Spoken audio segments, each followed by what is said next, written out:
Ever since its release last fall, Pokemon TCG Pocket has been a massive success, garnering over 60 million downloads. This game is like crack to me. Like seriously, if this game keeps going in the way that it's going, I'm going to need to go to a support group for addicts. But setting my cries for help aside, Pokemon TCG Pocket has just released a brand new set in Space-Time Smackdown. And with a new set comes all sorts of new ways to build fun and unique decks to terrorize people online. But before we get swept up in this brand new meta, I thought we should take a moment to reflect and look back at the old decks that got us to where we are. But I'm not going to be talking about which decks are the strongest or which ones are the most fun to play, because there are people that are much better and much more qualified at this game than me that have already done that, so I'm just going to leave that to them. Today, I'm going to be ranking the decks based on how fun they are to play against. I do have to mention real quick that this is going to be a little biased. Keep in mind, I am a Starmie Articuno main, so keep that in the back of your mind when you hear some of these rankings. To kick off the tier list, I'm going to place the deck that is the bane of my existence, the Pikachu deck. I hate this deck. As previously mentioned, I run a Starmie Articuno deck, which is entirely made out of water Pokemon.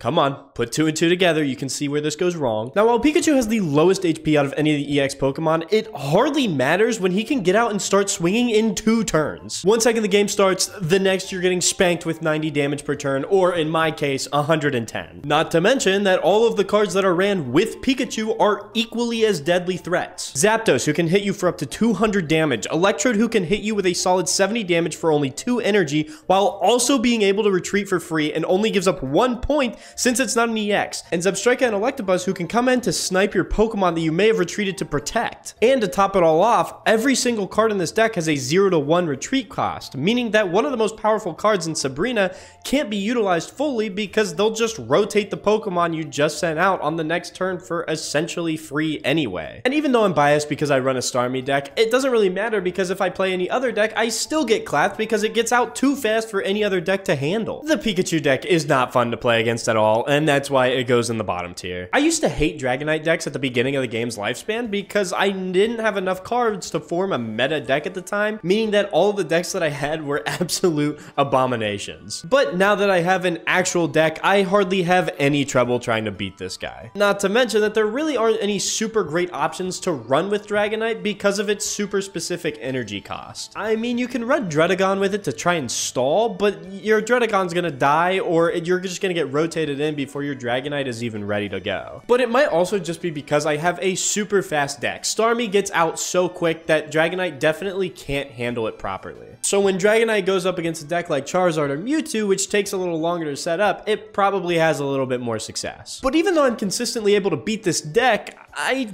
don't really have much fun playing against it. Not much thought process is required on my end. I just get something up as soon as possible and just start hitting it with all I got. And by doing that, I'm usually able to take out everything before I even see a Dragonite enter the field. So because it's not fun to play against, but it's not dreadful either, I'm just gonna put it right in the middle. Anytime I see a Koga deck, I die a little bit on the inside. The entire point of this deck is just to be as annoying as possible. You just send out your Weezing and poison your opponent while also dealing damage while you're setting up a Muck or Arbok on your bench to come in later and sweep the team. Then you edge your enemy, and right when they think they're about to get a kill, boop, nope, you just Koga out and Weezing is gone and back in your hand, all safe and sound. Or the more rage-inducing thing to do is you take the Weezing out, put it on a Koffing that's been waiting on the bench immediately, and send it right back onto the field at full health. And you can do that two times, by the way, just so you know. However, after seeing them so often, I've kind of figured out how to handle them for the most part, so running a fast deck like Starmie, it's not the worst thing to go against. But the only reason I'm putting it in the second to last tier and not the last tier is because I have recently stumbled across a much more annoying version of this deck. I played against a Mew and Weezing deck about a week ago for the first time, and to be honest, I would be okay if I never faced this deck again. Remember how it was so annoying that only one of your opponent's Pokemon could swap out on a whim? Well, guess what? Now, all of the Pokemon in the deck can swap out on a moment's notice. Hey, their Weezing is getting low. Let's hit him now. Nope, Koga. Sorry. Wait, but now their Mew is low. We can get that one instead. Nope. I got a budding expeditioner, actually. Sorry, I'm gonna take that back. Not to mention that the specific deck I was facing also ran 2 Leafs and 2 X-Speeds, so even if they didn't have a Koga or anything, they could swap out anyways. Whoever thought of this deck needs to be punished, and whoever plays this deck needs to be banned. Now we finally get into the first deck that I actually enjoy playing against, which is the Blaine deck. Now this is probably heavily carried by my Starmie deck bias, but I love playing against this deck. Sure, Blaine gives a giant power boost to their entire team, which can be a little annoying, and if it gets out of hand, can beat you in a moment's notice. But at the same time, all of the Pokemon in the deck are within one-shot range of any EX Pokemon, so it's fairly balanced in my opinion. And even though I'm running an entire water deck, I still require some thought, because if I mess up anywhere, Blaine can easily run away with the show. Overall, it just feels like a very fair deck to lose to, which is something that is very rare within this game. And because of that, I'm gonna put it as our first top tier deck to play against. The next deck we're gonna look at are Charizard decks. Let me just say right off the bat, I'm putting these in top tier. I will admit that there's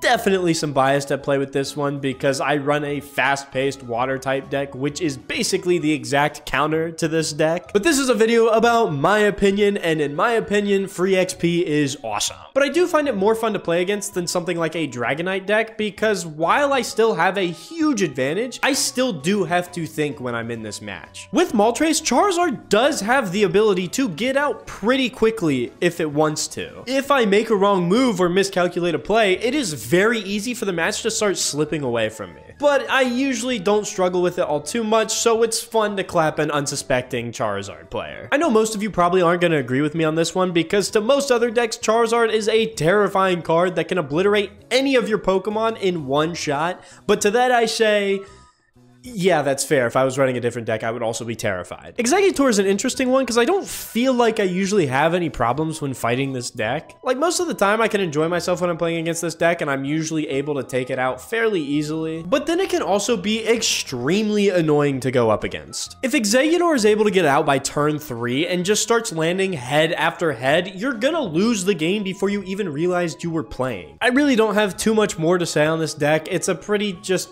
meh deck to go up against, so I'm just gonna throw it in the middle. If you play a Mewtwo deck, I would like you to take a moment to do us all a favor.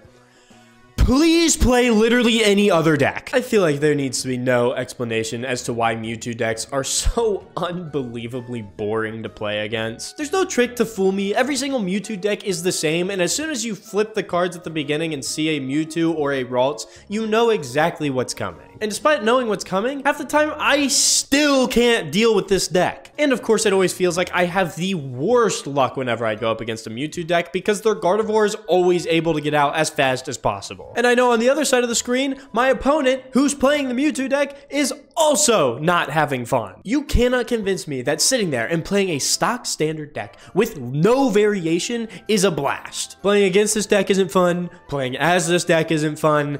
It's in the bottom tier. If I choose to play another deck, I'm usually going to play a Machamp deck. And I gotta say, it's a pretty fun deck to play. There are so many variations and different cards that you can run with Machamp to spice up the deck. Things like Hitmonchan to get some quick early damage in while you build Machamp on your bench. Hitmonlee who can swap in and hit something on the bench if it tries to escape. Sandslash who can come in and hit hard in case Machamp dies or needs to retreat. Dugtrio who can use Dig in order to stall to build up Machamp on the bench. And the list goes on. But those variations in the deck are what also make it fun to go up against. I already know what Machamp wants to do, but trying to figure out how to play against what variation is on the field is fun, and it keeps me on my toes and keeps my brain engaged in the fight. Plus, it feels fair because Machamp takes forever to get out. I'm a big fan of decks that require me to use my brain while not feeling unfair, and this deck is a perfect example of that. The only reason I'm putting Celebi in the second to last tier, not the bottom tier, is because while on paper it's super tough to go up against, it's not the most impossible deck to deal with. But off paper, this deck absolutely haunts me in my sleep. I don't know if I'm just cursed, or if I just have the worst luck when it comes to playing against this deck,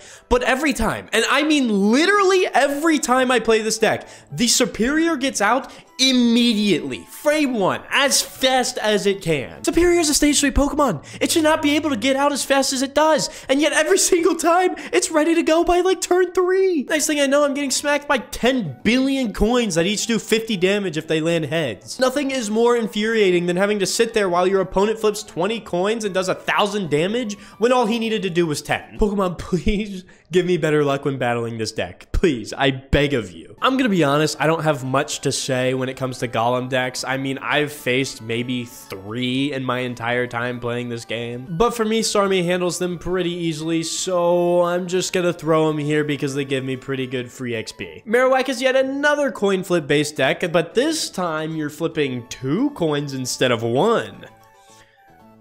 That's pretty much the only difference. I kind of feel bad for Marowak players because every time I face any other coin flip deck, I tend to get heads flipped on me all the time.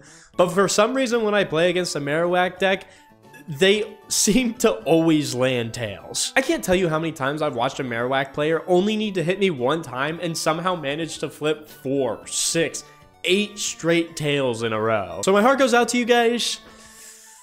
But at the end of the day, it's still pretty funny to watch, so I'm gonna have to put you guys higher on the list. Anyone who runs an Arcanine deck has to be either trolling or you are just a complete masochist. This deck sucks. There is no world you should play Arcanine when you have things like Charizard that exist. You don't hit nearly as hard, and you damage yourself when you attack? You're asking to lose.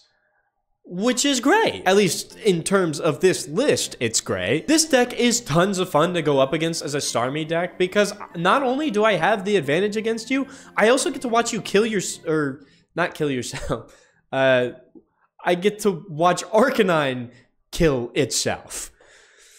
Great save, me, great save. Anyway, I'm never gonna complain about free XP, and I get to watch my opponent explode by themselves without even really having to do anything, so this is just peak entertainment for me. It is easily top tier. Gyarados decks are the absolute worst thing to ever happen to this game. Oh, Magikarp only has 30 HP, just kill him before he gets a chance to do anything. Wrong! He just leaps out and becomes Gyarados off rip every single time, gets Mistied up to power, comes back in and destroys my entire team. Every time I play a Gyarados deck, I can never hit the Magikarp. No matter what I do, I can't hit the thing. Whenever I try, it just leaps out of the active spot, gets rotated back out, or it gets evolved into Gyarados frame 2, and I'm not even prepared for it. And people that try to tell me, oh, its attack is a high energy cost, Misty exists, all right? We don't need to say anything else about that. I swear every time I play against a Gyarados deck, God is looking down and smiling upon them and just blessing them with the perfect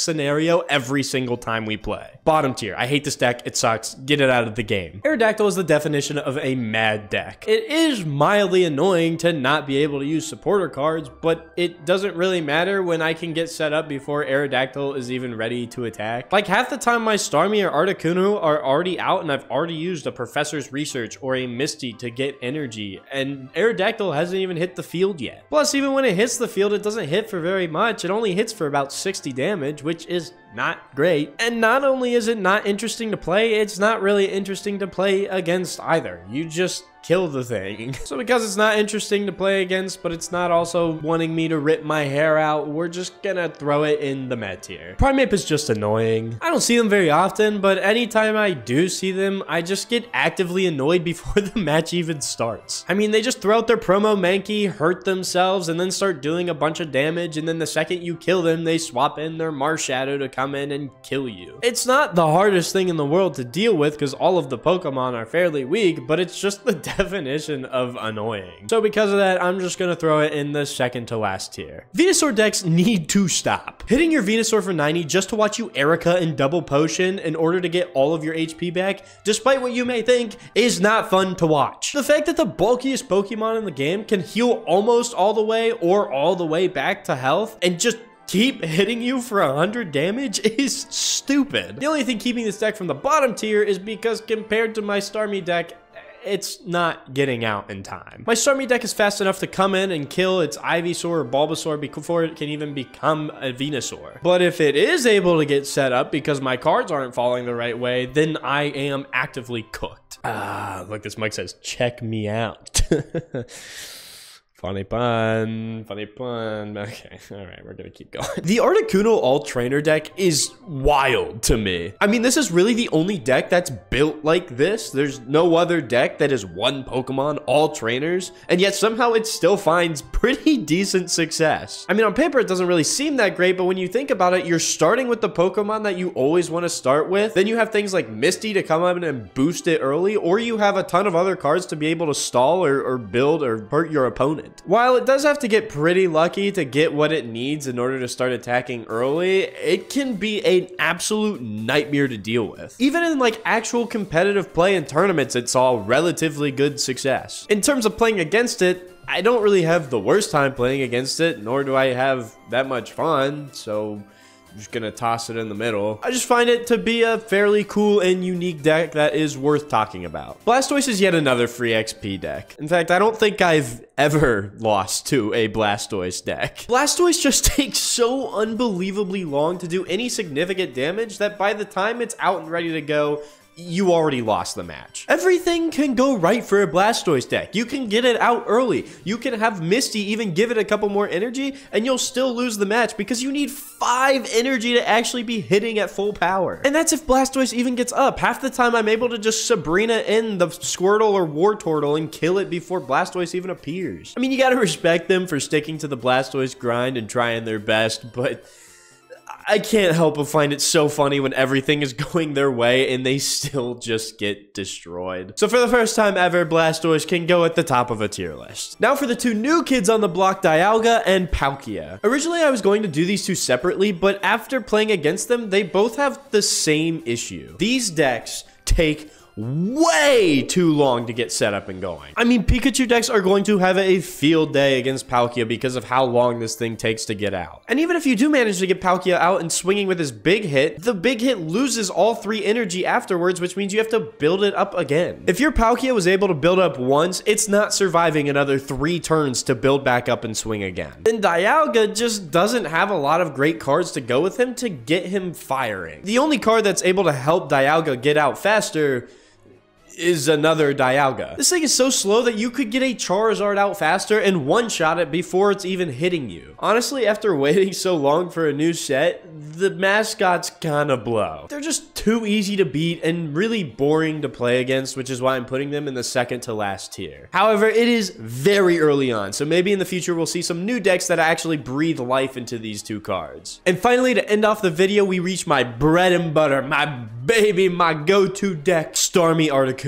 I love this deck. I mean, it is the first meta deck I was ever able to build properly, and it works against so many decks that I'm able to consistently get wins. But it still offers enough variety where I have to be smart and flexible with how I play or else I'll lose the match. And because it doesn't feel like I'm constantly doing the same thing every time, I can be entertained for hours on end. And while I'm definitely biased and think that this is one of the most fun decks in the game, I'm not about to sit here and say it's one of the most fun decks to go against. Throwing out your Pokemon just to have an Articuno come out, get Misty flipped 3 heads, and then one-shot you in turn 1 before you even have a chance to play the game has to be the most rage-inducing thing. Super fun for me, though. Like, that's actually one of the best feelings in the world when that happens. But let's be real, that almost never happens, and most of the time Misty is flipping tails because she hates me. But man, Misty is not fun to deal with. Even if she flips 1 head and gives you 1 extra energy, that's enough to flip the tide of a match half the time. I put it in the second to last tier because I'm biased towards it, but I'm sure many of you probably hate it more than I do, so if you do, let me know in the comments down below. And here's the final list of all the decks based on how fun I think they are to go against. If you guys enjoyed the video, please make sure to let me know down in the comments below, and maybe I'll expand upon this list once we get more information about the new decks. I didn't want to get too many of the new decks in here just because we don't know that much about them. I mean, it literally just released, so I think it'd be unfair to put them up against decks that have been in the meta for a long time. If you guys want more content like this, be sure to like and subscribe because at the end of the day, it is free. And more importantly, it tells me what you guys want to see so I can keep making content that you guys like. For now though, I gotta go open up some more packs and spend copious amount of money on Pokegold. All right, I'll see you next time.